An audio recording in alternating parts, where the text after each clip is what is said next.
দুর্বল আলহামদুলিল্লাহ না সবল আলহামদুলিল্লাহ?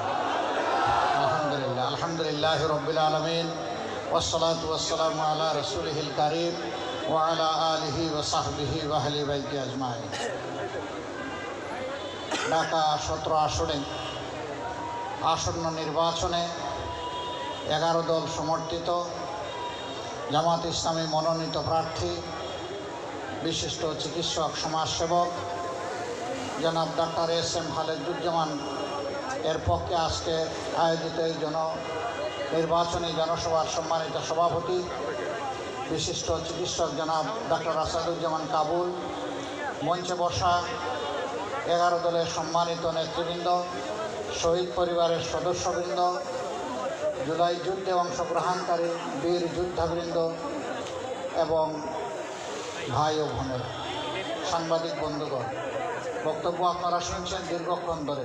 আর কত শুনতে শুনতে তো ক্লান্ত হয়ে পড়েছেন। এই জন্যে আপনাদের ক্লান্তি খুব একটা বাড়াতে চাই না। জাতির প্রয়োজনে 2-1টি কথা বলে ইনশাল্লাহ বিদায় নেওয়ার চেষ্টা করো। মা তাওফিক ইল্লা বিল্লাহ। প্রিয় দেশবাসী, বাংলাদেশ ইতিহাসের একটি গুরুত্বপূর্ণ বাঁকে এসে এখন দাঁড়িয়েছে। এক এক করে স্বাধীনতার পর 54টি বৎসর আমরা অতিক্রম করেছি। আমরা অনেকগুলা দলের শাসন দেখেছি, জোটবদ্ধ শাসনও আমরা দেখেছি। সেই শাসনগুলো একেবারেই বাংলাদেশের মানুষের জন্য কিছুই করে নাই, একথা আমি বলবো না। তারা করেছেন, কিন্তু সদিচ্ছা থাকলে আরও অনেক কিছু করার সুযোগ ছিল।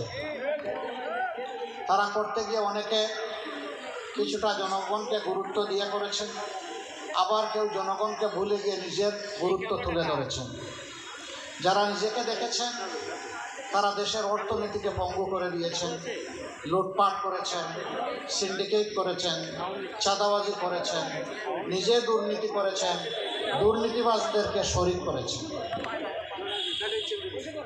এই জাতি তিলে তিলে জর্জরিত। শেখ হাসিনা যখন ক্ষমতা ছেড়ে পালিয়ে যান, বাংলাদেশ তখন বিধ্বস্ত অবস্থায়। ব্যাংকিং ব্যবস্থা মুখ টুকরে পড়ে গেছে। শেয়ার বাজার তার আমলে, তার 2 শাসন আমলে 2বার লুট হয়েছে। 134 জন মানুষ শেয়ার মার্কেটে সব হারিয়ে আত্মহত্যা করেছে। লক্ষ লক্ষ তরুণ যুবক একদম নিঃস্ব হয়ে গেছে। আরও অনেক বিনিয়োগকারী তারা সব হারিয়ে পথে বসেছে। এবং এই সব কাজগুলো করেছেন শেখ হাসিনা। শেখ হাসিনার আশ্রয় এবং প্রশ্রয়ে এই মহা দুর্নীতি হয়েছে। একদিকে এই দুর্নীতি, আরেকদিকে দুঃশাসন। দুঃশাসনের কবলে পড়েছিল সারা বাংলাদেশ, বিশেষভাবে প্রতিপক্ষ রাজনৈতিক সংগঠনগুলো।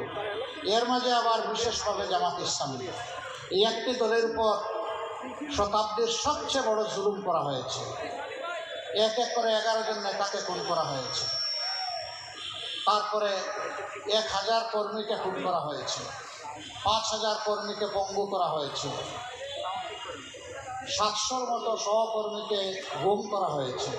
তার মধ্যে 8 জন এখনও ফিরে আসেননি আমাদের বুকে। তারা কি আছেন না দুনিয়া ছেড়ে চলে গেছেন? তাদেরকে দুনিয়া থেকে বিদায় করে দেওয়া হয়েছে, আমরা জানি না, তাদের মা বাবারা জানে না, আপনজনরা জানেন না।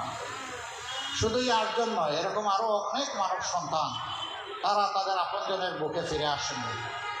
সেই কষ্ট, সেই দুঃখ বুকে চেপে আমরা বুকে ধরেই আমরা এগিয়ে চলেছি। এই সব কিছুর পরে 24-এর 5ই আগস্ট একটা পরিবর্তন বাংলাদেশে আসলো। এই পরিবর্তনের নিয়ামক শক্তি ছিল আমাদের যুব সমাজ। এর আগে 15 বৎসরের মতো সময় আমরা ফ্যাসিবাদের বিরুদ্ধে আন্দোলন সংগ্রাম লড়াই করেছি, কিন্তু ফ্যাসিবাদীদেরকে আমরা বিদায় দিতে পারি নাই। আমাদের যুবক যুবতী সন্তান সন্ততিরা তাদের একটি ন্যায্য দাবি নিয়ে তারা আন্দোলনে নেমেছিল।